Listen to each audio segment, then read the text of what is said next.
Voy a invitarles, mis queridos hermanos, que abramos la Biblia en el libro de Colosenses, capítulo 1, versículos 15 hasta el 18. Colosenses capítulo 1, versículo 15 al 18. Dice la palabra del Señor: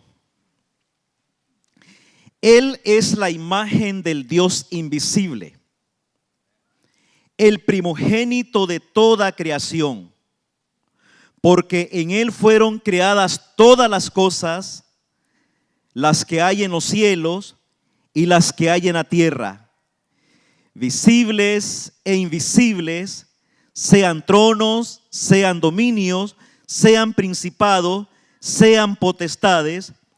Todo fue creado por medio de Él y para Él. Y Él es antes de todas las cosas, y todas las cosas en Él subsisten. Y Él es la cabeza del cuerpo, que es la iglesia.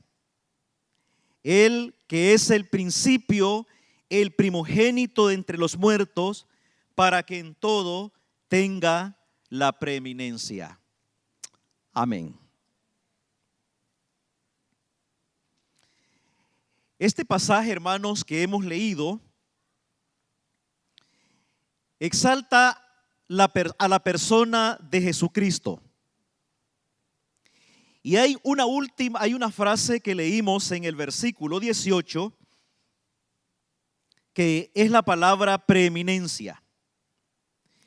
Y esa palabra podría ser, o es la palabra medular que utilizaré en esta mañana para enfocar el tema que quiero abordar con cada uno de ustedes. Y es la palabra preeminencia. Preeminencia tiene una connotación de superioridad. El que estás encima de o sobre de. En otras palabras, el superior a. Y podríamos decir que Jesucristo en este pasaje es presentado como el preeminente, como el superior que está por encima de, por lo que Él es, por su dignidad y mérito. El apóstol Pablo está dirigiendo esta carta a la iglesia de Colosas, y el pastor que lideraba esta iglesia, compañero de ministerio de Pablo, según el versículo 7, era un hombre llamado Epafras. Epafras era el siervo con quien Pablo compartió su ministerio y con quien Pablo se relaciona, tiene compañerismo y está dirigiendo esta carta y exalta el ministerio de este varón de Dios. Y ustedes notan que en el versículo 7 del capítulo 1 dice: como lo habéis aprendido de Epafras, nuestro consiervo amado, que es un fiel ministro de Cristo para vosotros. Pablo es motivado a escribir esta carta en un contexto bastante complicado, en un contexto religioso muy complicado. Había surgido una secta herética llamada los gnósticos, y los gnósticos estaban enseñando elementos como esto. Uno, decían ellos: Dios es bueno, pero la materia es mala, es pecaminosa. También decían ellos que Jesucristo era meramente una emanación de Dios, pero que no era Dios. Y un tercer aspecto nocivo que ellos estaban enseñando era que se le debería dar adoración a los ángeles y no a Jesús.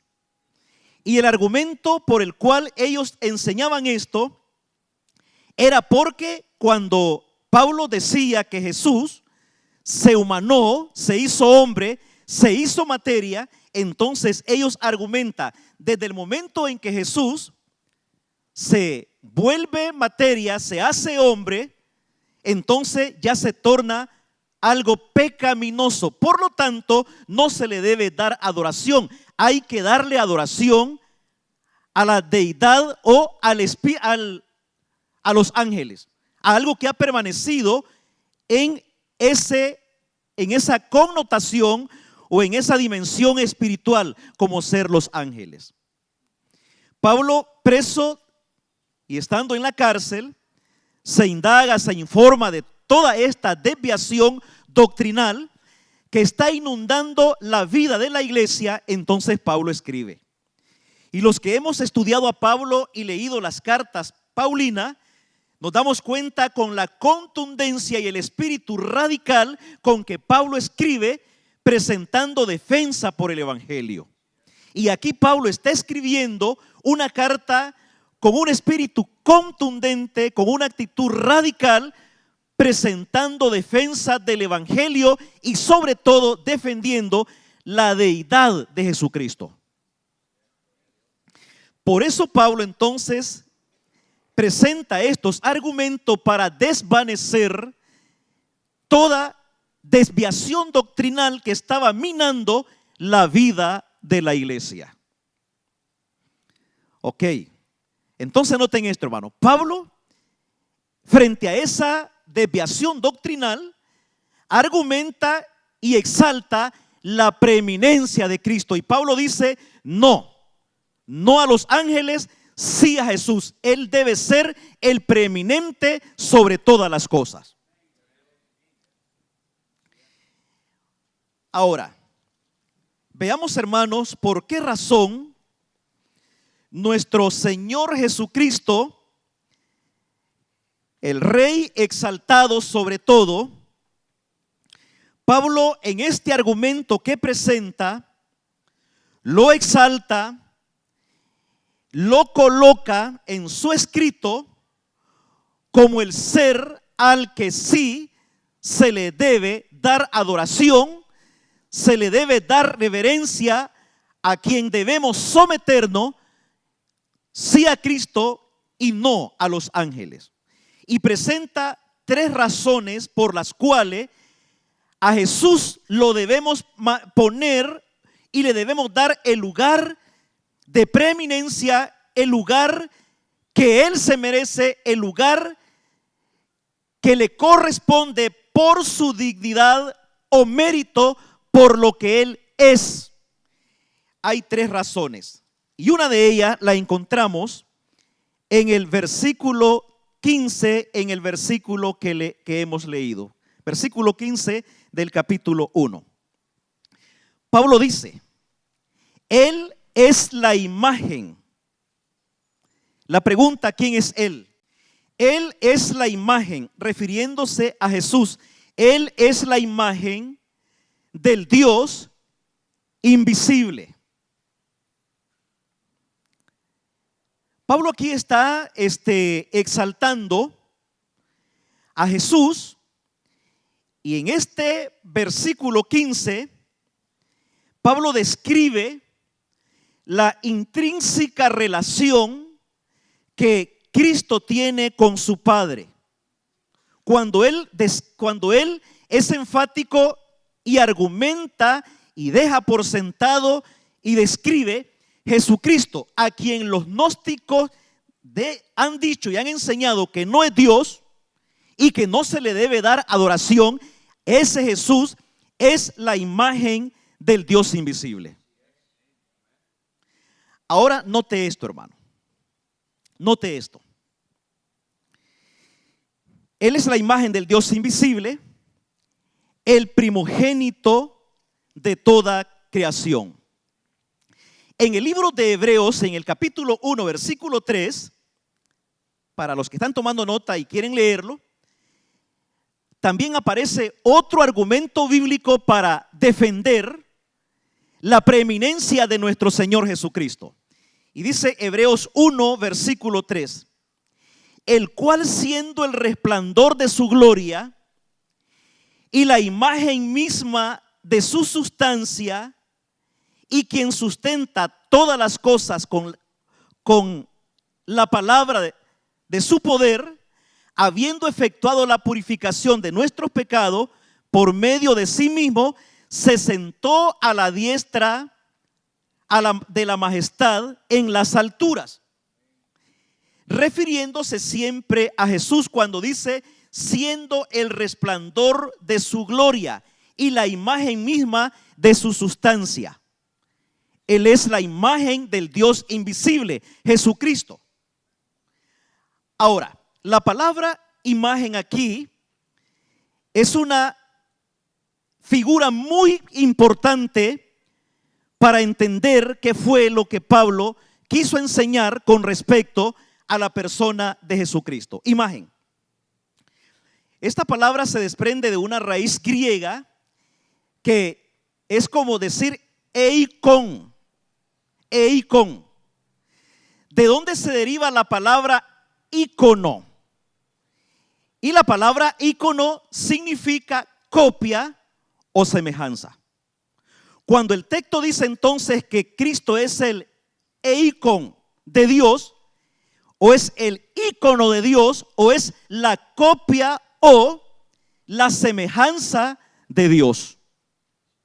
No podemos desvincular a Cristo de Dios Padre. Hay una intrínseca relación entre Dios Padre y Dios Hijo. Ahora, en este pasaje leído, Pablo presenta a Cristo como la representación y como la manifestación de Dios. Es Jesús quien nos da a conocer quién es Dios. Y es Jesús quien manifiesta en esta tierra el plan soberano de Dios para la humanidad. Fuera de Jesús no podemos conocer a Dios. Fuera de Jesús no podemos entender a Dios. Fuera de Jesús no podemos conocer el plan de redención que Dios tiene para la humanidad. Es en la revelación de Dios, que es en la persona de Cristo, que nosotros podemos conocer ese plan maravilloso de Dios. Porque Cristo es la imagen del Dios invisible. Hay una palabra que la hemos leído, hermanos, en San Juan capítulo 1, versículo 1, que dice el versículo: en el principio era el verbo era Dios y el verbo era con Dios. O el verbo era con Dios y el verbo era Dios. Hay una versión que esta palabra verbo la traduce por palabra. En el principio era la palabra era con Dios y la palabra era Dios. Hermano, palabra es la expresión del pensamiento. Yo ahorita estoy expresando lo que estoy pensando y lo que estoy sintiendo. Es la palabra entonces Jesús o el verbo quien da a conocer los pensamientos, los planes, los proyectos, los propósitos de Dios para la humanidad. Fuera de Jesús no podemos conocer a Dios, ni acercarnos a Dios, ni entender el plan de Dios para nosotros, la humanidad. Solamente en la persona de Cristo Jesús.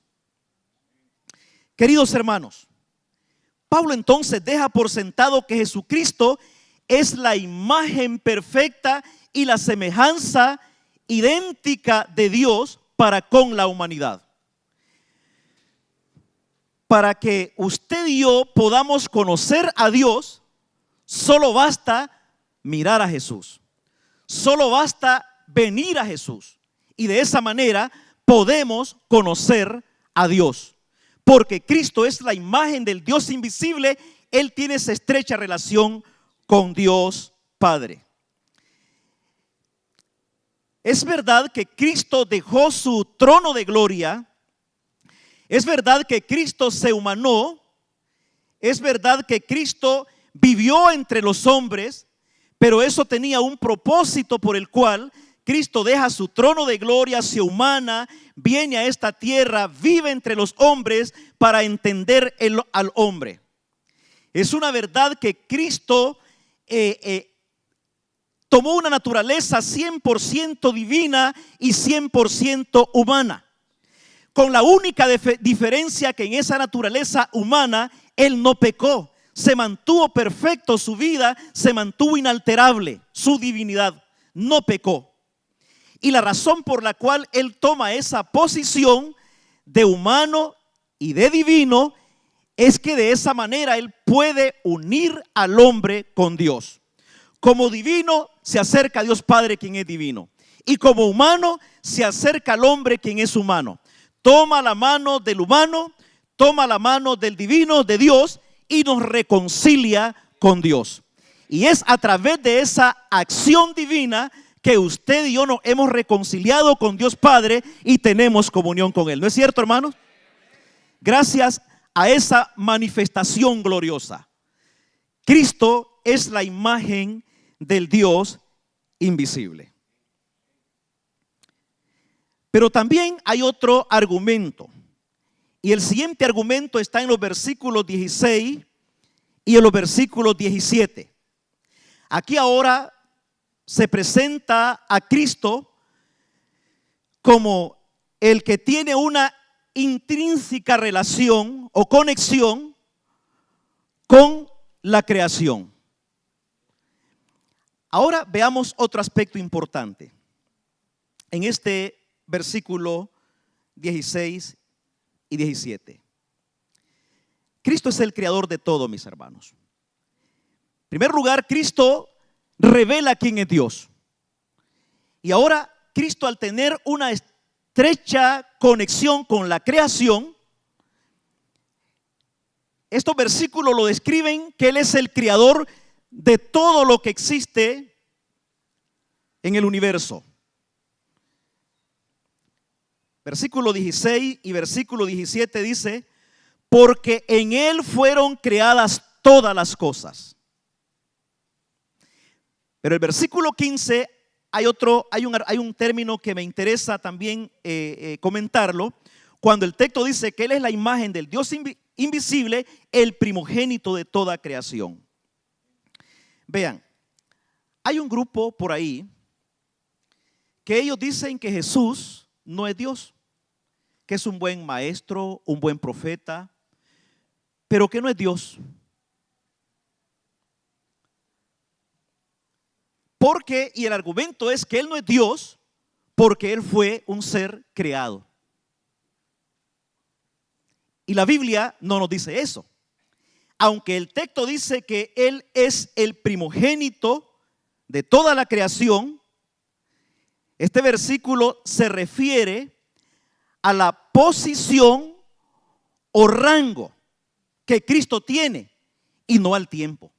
De principio, Cristo no fue creado. Él es coexistente con el Padre. Y Apocalipsis dice que Él es el alfa, Él es la omega, el principio y el fin. La Biblia no habla, no enseña de que Cristo haya sido un ser creado. Él no pudo ser creado porque Él es Dios y Él es coexistente con el Padre. Él existe desde la eternidad. Cuando el texto está hablando entonces que Él es el primogénito de toda creación, lo que el versículo está denotando es que Él está por encima de todo lo creado. Él no puede estar por debajo de la creación. El creador está por encima de lo que Él creó. Y por eso Él ocupa una posición de privilegio, de preeminencia, de soberanía, de poder, de dominio, porque Él es el creador de todo lo que describe el texto aquí.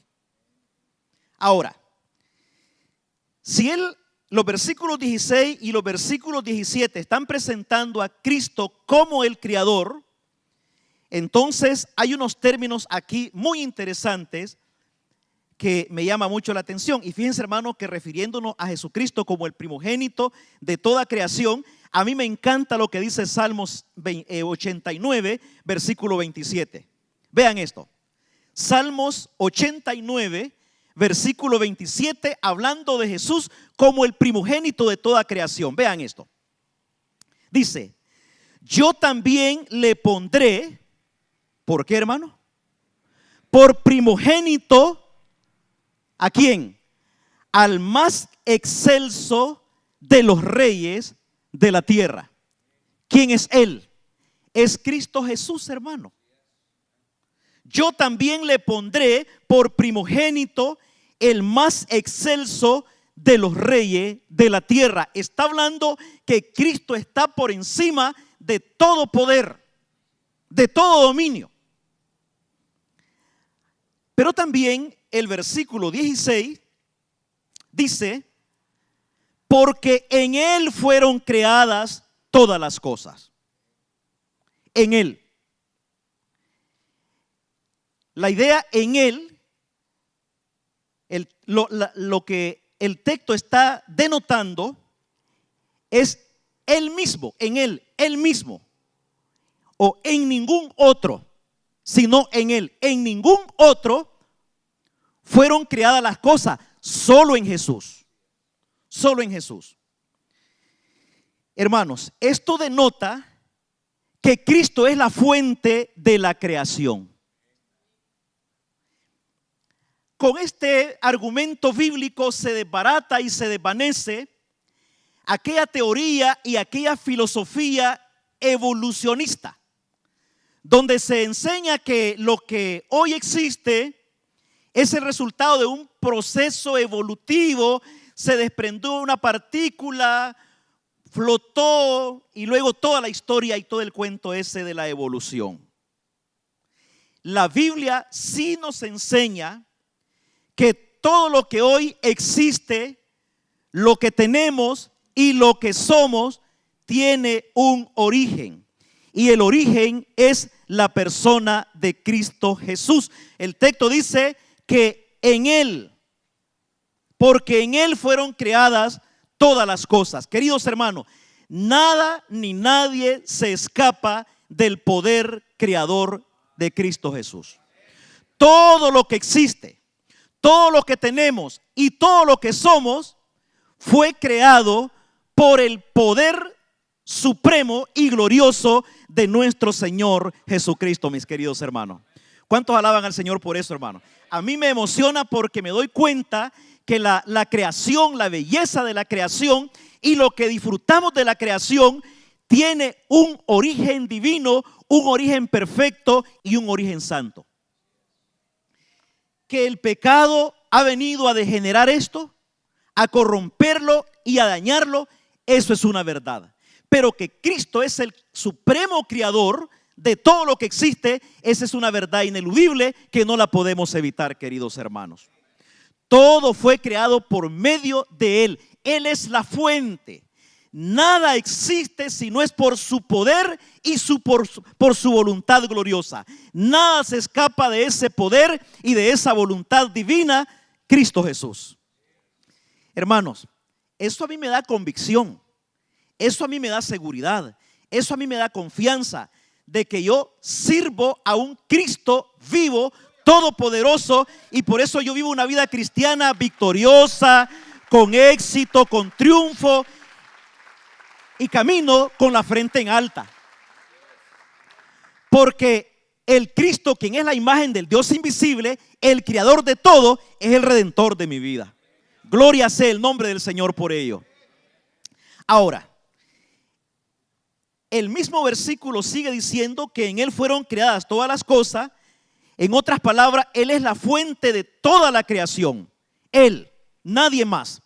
Y luego dice el texto también, el versículo 16. Las que hay en los cielos, las que hay en la tierra, las visibles, las invisibles, los tronos, los dominios, los principados y las potestades, todo fue creado por medio de Él. Por medio de Él, en Él, por medio de Él y para Él. Vean esto entonces, hermano. Todo lo creado tiene una fuente, es Cristo. Pero también todo lo creado tiene un medio, que es Él. Y todo lo creado tiene un fin, y es Él. Porque dice el texto, todo fue creado para Él. Una fuente en Él. Todo fue creado por medio de Él, en Él. Él es el canal y tiene un fin en Él y para Él. El fin de todo lo creado es Cristo Jesús. En otras palabras, la creación fue hecha para el deleite de Él y para la gloria de Él. Usted y yo somos criaturas de Dios, ¿no es cierto, hermano? Entonces fuimos creados ¿para qué? Para alabanza de su gloria, para que alegremos el corazón de Él, para que exaltemos el corazón de Él, para que le adoremos a Él, para que le sirvamos a Él. Fuimos creados en Él, para Él, por Él y para Él. Nada se escapa del poder creador de Cristo Jesús. Ahora, el texto sigue diciendo que fueron creadas todas las cosas. ¿Qué es todo, hermano? Todo es todo. Fueron creadas las cosas invisibles. ¿Qué es lo que no vemos? El aire no lo vemos, el oxígeno no lo vemos, pero lo disfrutamos. Fueron creadas las cosas visibles, las que podemos ver, las que podemos palpar. Fueron creados los poderes, las potestades, los dominios. Está hablando, hermanos, de rangos espirituales, las potestades, los dominios, las autoridades. Ahora, la pregunta es, dentro de esos rangos espirituales, los dominios, los principados y las potestades, ¿quiénes están allí? Los ángeles. Entonces dice Pablo, si los principados, si las potestades y los dominios fueron creados por Cristo, ¿por qué adorar a los ángeles? Ahora, vean, hermano, que lo que estoy diciendo tiene un argumento bíblico, tiene una base bíblica. Colosenses 2:18, vea lo que dice. Nadie os prive de vuestro premio, afectando humildad y culto ¿a quiénes? A los ángeles. En otras palabras, la iglesia estaba siendo arrastrada por esta falsa enseñanza, dándole culto a los ángeles. Entonces Pablo dice, no, ¿cómo es posible que vamos a adorar y darle alabanza a la creación y no al dueño de la creación? Entonces Pablo dice, los ángeles, los querubines, los serafines o los dominios, las potestades, todo fue creado por Cristo Jesús. Fue creado en Él, por medio de Él y para Él. Y sabe una cosa, hermano, dentro de este orden de creación o dentro de este orden de potestades que fueron creados, también el mismito Satanás fue creado. La Biblia dice que Satanás perteneció a la corte angelical y tenía un lugar de privilegio. Era un querubín, según Ezequiel. Según Ezequiel, era un querubín. Y como querubín tenía una función. ¿Cuál era la función de él? Según Ezequiel 28, 14 y 16, tenía una función. Y fue Satanás, movido por la arrogancia, por el orgullo, por la soberbia, por la competencia, que se revela a Dios y fue destronado. Y fue destronado de la presencia de Dios, no solamente él, sino todos aquellos ángeles que le acompañaron en esa rebelión. Y allí, dentro de ese orden de ángeles que fueron destronados, están las potestades, están los dominios, están los demonios también, están los espíritus malos. Y cuando el texto dice que todo fue creado, se habla de los ángeles buenos como también de los ángeles caídos. Entonces Pablo dice, ¿cómo es posible que hay que darle adoración a los ángeles y no a Cristo si Él los creó? entonces hay que adorar a Cristo. Él debe ser el preeminente sobre todas las cosas y no los ángeles. Eso es lo que el texto está diciendo. Ahora, vea esto, hermano. El versículo 17 dice, hablando de Cristo, que Él es antes de todas las cosas. Está hablando de la eternidad de Cristo. Él es el eterno y Él existe antes que todo existiera. Él ya existía. Pero me llama mucho la atención lo que dice el versículo 17. Hay una expresión en el versículo 17 y es la palabra subsistencia, subsisten. Versículo 17, y Él es antes de todas las cosas y todas las cosas en Él subsisten. ¿Qué idea nos da esta frase, esta palabra, esta expresión? La palabra subsistencia o subsistir o subsiste da la idea de mantener o cuidar. Cristo como un ser responsable, lo que Él creó, está comprometido en mantenerlo, está comprometido en cuidarlo. No dejó a la deriva la creación, sí creó y se encargó en cuidarla, en mantenerla, en guiarla, en darle subsistencia. O sea que estamos diciendo que nuestro creador es un ser responsable con lo que Él ha creado. No creó y abandonó, no, creó y se encarga de cuidar, de mantener, de sustentar. Dentro de esa creación estamos nosotros. Nos creó, pero también nos sustenta, nos mantiene, nos cuida, nos guarda, nos guía, nos acompaña. Eso es lo maravilloso de tener a Cristo en nuestro corazón, hermano. Que tenemos algo seguro que se encarga de los detalles de cada uno de nosotros, ¿verdad? Él nos sustenta, nos cuida, nos alimenta, nos guía. Pero veamos lo siguiente, hermano. Siempre hablando de ese término sustentar, lo que Él ha creado. Cristo sostiene el universo y preserva el equilibrio de lo creado. Le da la fuerza necesaria y la energía necesaria a la creación para que la creación continúe existiendo. El Señor hizo los árboles al principio y a partir de ahí los árboles se reproducen. El Señor hizo una vaca y no hizo una, o tal vez hizo la vaca y el compañero de la vaca, ¿verdad? Y a partir de ahí, ellos comenzaron a reproducirse.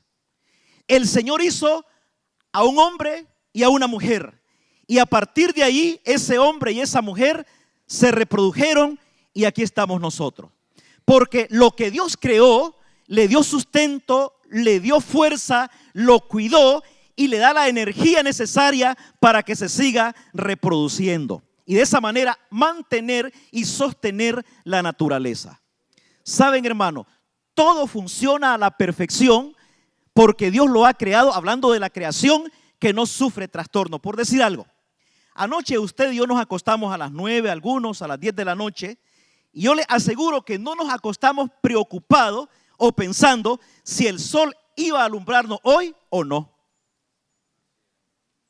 Nos acostamos seguro de que a las 6 de la mañana sería de día. ¿Por qué, hermano?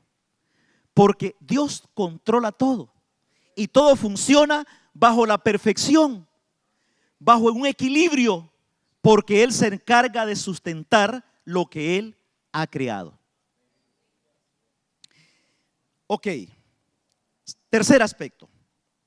Jesucristo es el Rey sobre todo, el preeminente, el supremo, y lo debe de ocupar y llenar todo, porque Él tiene una intrínseca unidad con la iglesia, o Él está intrínsecamente unido a la iglesia. Versículo 18. Dice, y Él es la cabeza del cuerpo que es la iglesia. Él que es el principio, el primogénito de entre los muertos, para que en todo tenga la preeminencia. Queridos hermanos, la iglesia tuvo su origen en Cristo Jesús, según Efesios 1:4. Dice Efesios, según nos escogió en Él antes de la fundación del mundo, para que fuésemos santos y sin manchas delante de Él, refiriéndose a la iglesia. La iglesia tuvo su origen en la persona de Cristo Jesús. La iglesia no es el invento o el criterio o la innovación de algún ser humano. La iglesia es el plan perfecto de Dios. Por eso la iglesia es el pueblo de Dios, porque es el diseño de Dios para esta tierra, para que cumpla funciones en esta tierra, la iglesia. Vean esto, el texto dice que Él es, el versículo 18, y Él es la cabeza del cuerpo, que es la iglesia. La iglesia tiene una cabeza. Sería un fenómeno ver un cuerpo sin cabeza. No funcionaría. La iglesia, al ser un cuerpo, tiene una cabeza. Y la cabeza se llama nuestro Señor Jesucristo, el preeminente sobre todas las cosas. Él es cabeza de la iglesia. Ahora, el hecho de que Cristo sea cabeza de la iglesia, eso tiene una gran connotación. Significa que Él es autoridad sobre la iglesia. Y significa que Él le da dirección a la iglesia. Y el hecho de que la iglesia sea cuerpo denota que la iglesia va a estar sujeta a esa autoridad y que la iglesia va a estar sujeta a esa dirección. La iglesia no puede ir ni debe ir donde ella quiere. La iglesia debe ir donde Cristo quiere que vaya. Y la iglesia debe dejarse dirigir por su cabeza. ¿Quién es la cabeza? Cristo Jesús. Él es autoridad sobre la iglesia. Es verdad que Cristo ha establecido un orden en la tierra y eso es correcto. Él ha dado los dones, ha establecido pastores, maestros, evangelistas, apóstoles para que hagan la obra y guíen su pueblo y edifiquen su pueblo en esta tierra. Pero la iglesia la compró Él con su sangre. La iglesia le pertenece a Él. Él es el dueño de la iglesia. Ahora, a mí me emociona pensar que la iglesia es del Señor. Porque si la iglesia del Señor es del Señor, Él es el dueño porque le costó precio de sangre y Él es cabeza y Él es la autoridad y la iglesia está sometida a esa autoridad. ¿Sabe una cosa, hermano? La iglesia siempre estará victoriosa. La iglesia siempre irá adelante. La iglesia siempre irá de triunfo, de gloria en gloria y de victoria en victoria. Porque quien la guía es Cristo Jesús, nuestro supremo maestro y capitán. Y con Él iremos a puerto seguro, queridos hermanos. La iglesia es del Señor. Y Él está unido a su cuerpo, que es la iglesia. Él está allí cerquita. Y ese es otro aspecto que me da confianza a mí. Cada paso que doy, cada minuto que vivo y en donde estoy, Jesús está conmigo. Él me acompaña, Él me guarda. Un día de esto venía viajando, como les decía, de Nueva Guinea. Venía un poquito cansado. Y entonces yo acostumbro a poner mi Biblia en el asiento del acompañante cuando ando solo, ¿verdad? Y en un momento, viajando ahí por la zona de San Carlos, para entrar para Nueva Guinea por el Almendro, solo. Iba mi Biblia ahí y yo sentí la sensación, hermano, que alguien iba en el asiento del acompañante. Así. Un poco de emoción, un poco de alegría y una sensación. Y yo dije, yo soy hijo del Señor, le pertenezco a Él y no dudo que Cristo va aquí conmigo, guardándome, acompañándome. Eso es lo maravilloso de tener a Cristo por Rey, hermano. Por el Señor y el Salvador de nuestras vidas. Yo quiero decir algo aquí, hermano. Cuando nosotros hablamos de Cristo, que Cristo es el Salvador de mi vida, este concepto maravilloso me trae beneficios a mí. Cristo es el Salvador de mi vida, me trae beneficios a mí. Como Salvador, Él me salvó de la condenación eterna. Como Salvador, Él me ha salvado de las acechanzas, de los ataques del enemigo. Él me guarda, Él me protege. Como Salvador, Él me ha protegido de los estragos del pecado, del vicio, etcétera, etcétera. Como Salvador, eso me beneficia a mí. Pero ¿sabe otra cosa, hermano? Entender a Cristo como el Señor es otro tema. El primero me beneficia a mí, el segundo me compromete. Y lo que yo estoy enseñando en esta mañana, lo que estoy diciendo en esta mañana, entender a Cristo como el preeminente sobre todas las cosas, es reconocerlo como Señor. Y reconocerlo como Señor es estar sumiso a Él. Mis hermanos, sigo viendo otros aspectos de este pasaje. Él dio vida a la iglesia por medio de su sacrificio, por medio de su muerte y resurrección. Él le dio vida a la iglesia para convertirse en el Señor soberano de la iglesia. Cuando nosotros estábamos muertos, Él nos dio vida. Cuando nosotros teníamos una vida sin sentido, Él nos dio propósito. Cuando nosotros vivíamos una vida a la deriva, Él nos ha dado dirección. Cuando estábamos solos, Él nos ha dado compañía. Le costamos a Él. Yo digo, hay tres razones por las cuales le pertenezco al Señor. Uno, porque Él me creó. Dos, porque Él me redimió. Y tres, porque Él me sustenta, porque Él me cuida. Y me doy cuenta que no puedo escaparme de ninguna de ellas. ¿Cuántos creen eso, hermano? Entonces usted tiene que salir de este lugar pensando en esto. Yo le pertenezco a Cristo. Número uno, porque Él me creó. Número dos, porque Él me redimió, me compró con su sangre. Y número tres, porque Él me sustenta. Él lo cuida. Hermanos, cada día que nos levantamos, hay provisión en la casa, ¿no es cierto, hermano? Hay que comer. Y vamos al trabajo con ánimo y con fuerza. ¿Por qué? Porque el Señor nos la da. Vamos al trabajo, trabajamos, ganamos un dinero y traemos provisión a la familia. ¿Por qué? Porque Él nos sustenta. Bendito sea el nombre del Señor por eso, mis queridos hermanos. Ignorar eso sería ser malagradecidos. Y cada mañana usted dígale: Señor, yo te alabo porque te pertenezco. Me creaste, me compraste y me sustentas. Por eso te alabo, Señor. Quiero vivir para ti. Quiero vivir rendido y sumiso a tu voluntad perfecta. Queridos hermanos, quiero terminar diciendo lo siguiente. Si Cristo es el preeminente sobre todas las cosas, si Cristo es el Rey, si Cristo es el soberano, el omnipotente, el eterno, el sublime, el todopoderoso, nosotros como iglesia debemos reconocer el señorío de Cristo y someternos a Él.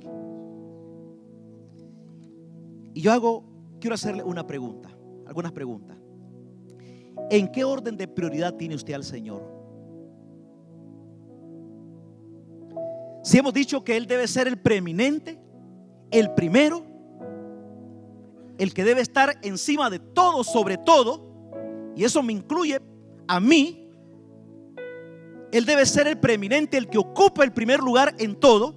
La pregunta es: ¿en qué orden de prioridad tiene usted al Señor? ¿Qué lugar de su vida ocupa el Señor? ¿En qué lugar tiene usted al Señor en su familia? ¿O su familia qué lugar le está dando al Señor? En su trabajo, ¿qué lugar tiene el Señor?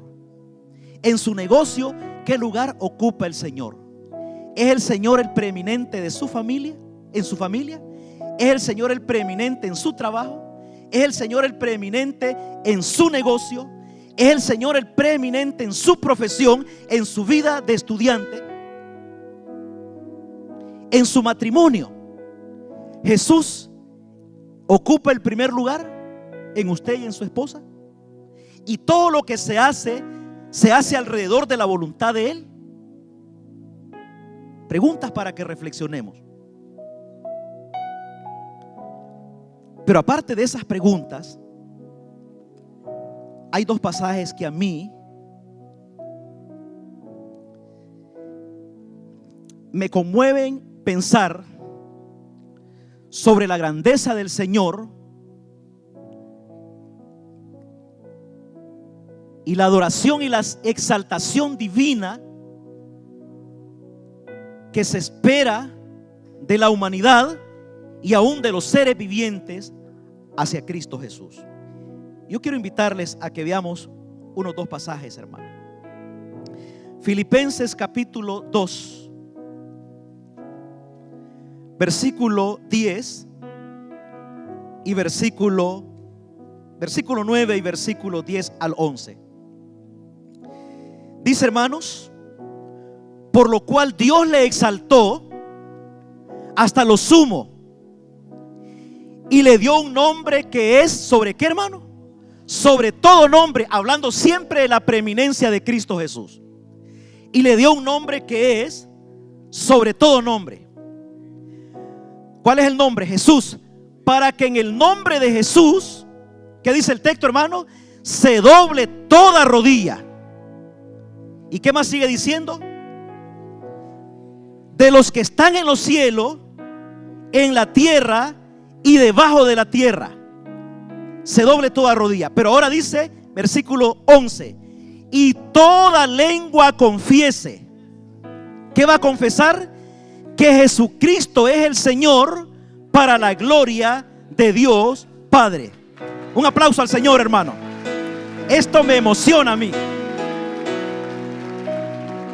Gloria a Dios.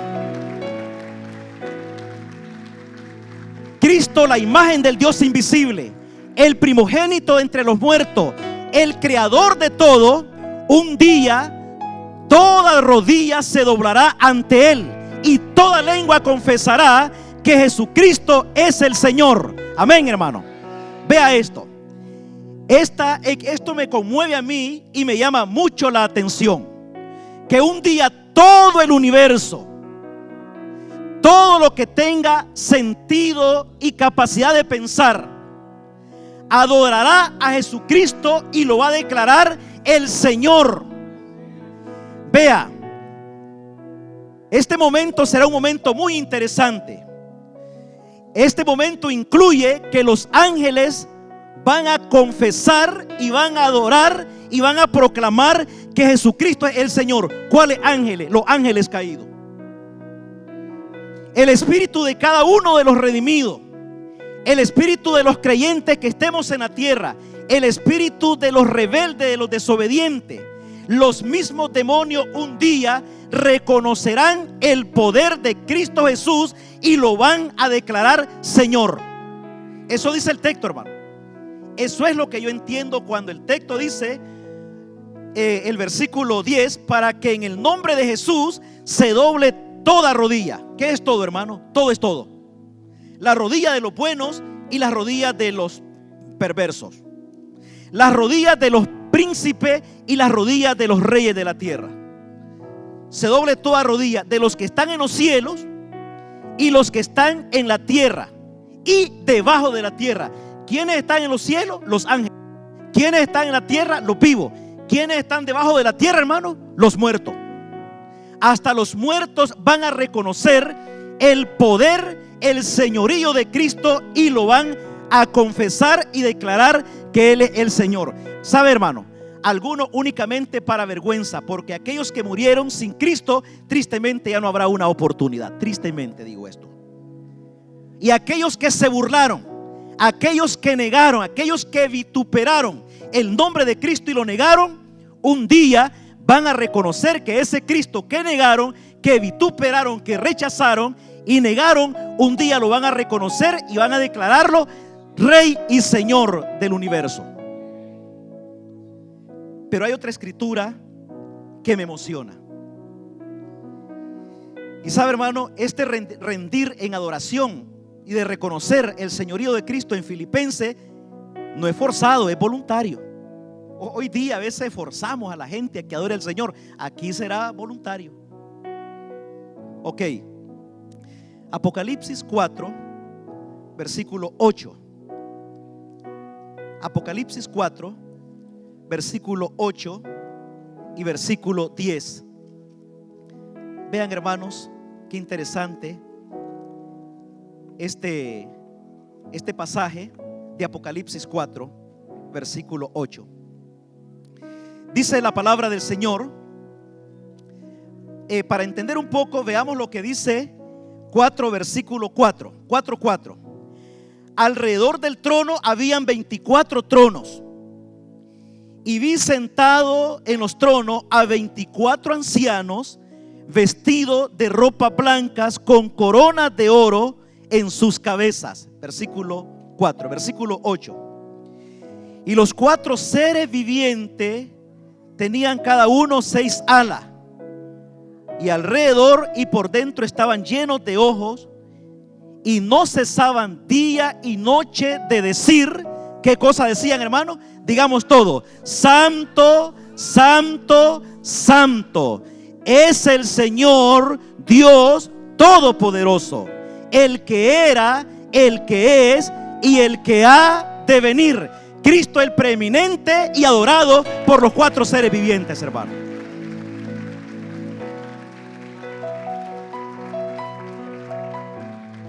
Pero me encanta lo que dice el versículo 10.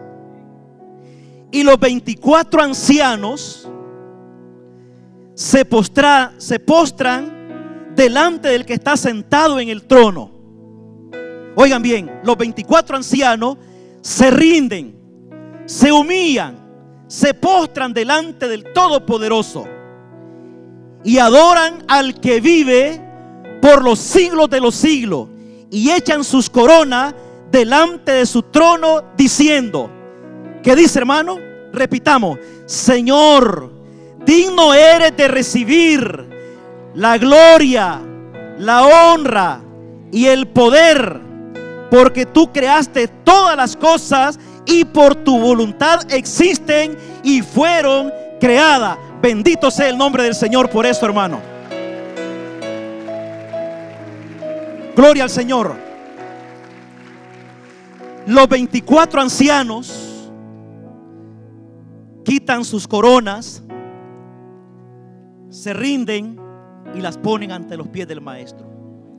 Estas coronas no es una corona de realeza, son las coronas que ellos reciben como recompensa. Ellos están recibiendo un mérito, reciben una corona como una recompensa por lo que hicieron. Entonces ese mérito, ellos dicen, no es nuestro, es del Todopoderoso, y lo rinden a Él. Queridos hermanos, ¿qué está dispuesto usted a rendir hoy a Cristo? ¿Será uno, se unirá a esos 24 ancianos a deponer todo mérito que no lo tenemos, y vaciarnos frente a la presencia del Señor y decirle: todo es tuyo, Señor, nada es mío, todo es tuyo? Gloria al Señor. Cristo es el preeminente sobre todas las cosas, hermano. A Él sirvámosle, a Él adorémosle, a Él obedezcámonos, sometámonos a Él, permitamos su señorío, comenzando con nuestra vida, con nuestro matrimonio, con nuestros hijos, nuestras iglesias, nuestro trabajo, nuestra profesión, que en todo donde nosotros nos movamos se sienta el señorío, el gobierno de Cristo en nosotros, y confesemos y declaremos a Cristo como el preeminente sobre todas las cosas. Él es el único que se merece toda adoración, toda alabanza, toda gloria. A Él servimos, a Él amamos, a Él obedezcámosle, mis queridos hermanos. Pónganse de pie, hermanos.